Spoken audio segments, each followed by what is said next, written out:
The venue, which would become known as the Victoria Hall, began its life in January 1891, when the Salisbury Swimming Club and Steam Laundry Company Limited was founded. In May 1892, a new pool was opened in Rollstone Street. After introducing the mayor, the chairman of directors, Mr. Frogg gave the City Corporation a guided tour of the steam laundry before settling down to watch a performance by the Beckwiths, a celebrated family of swimmers. The swimming bath was 80 foot in length by 34 foot wide. The shallow end was 3 foot 7 inches and deepened gradually to 6 foot 6 inches. The swimming tank, when full, held 90,000 gallons of water, which was pumped from a well 14 foot deep, specially sunk for the purpose.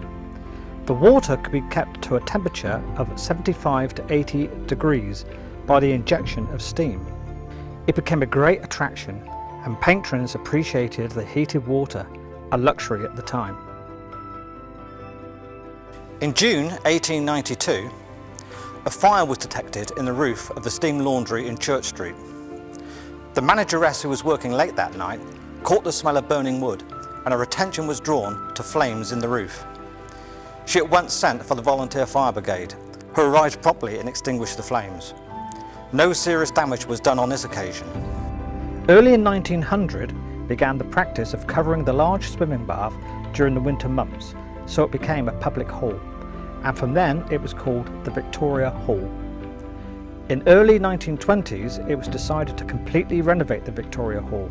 It was to become a general place of assembly, to be let at a reasonable hiring fee. The scheme was carried out at considerable expense, but calamity was to strike again.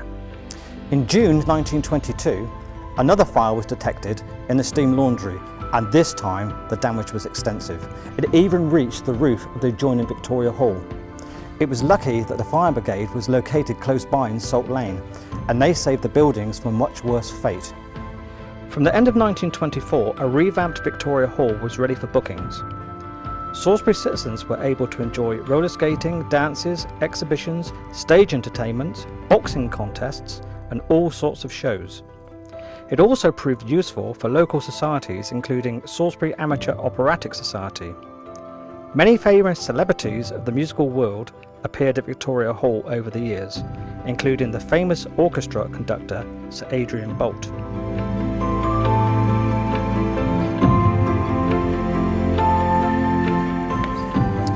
I can remember this building in the 1970s when it was known as the Tisbury Printing Works.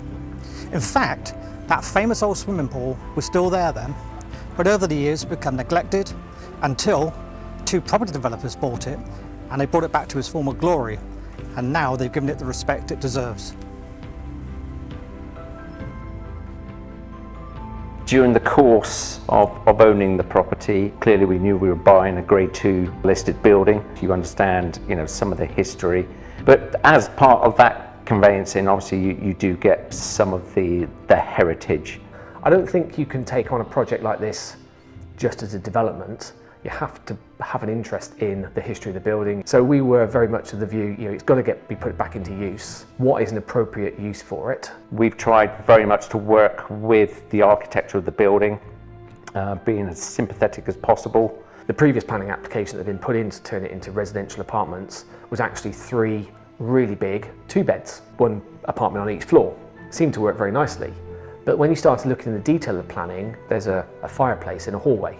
That doesn't really work, does it? And our option put that fireplace back into a living room. And some of the bedrooms have got lovely panelling, the old fireplaces. There's 3 floors, there's a cellar as well.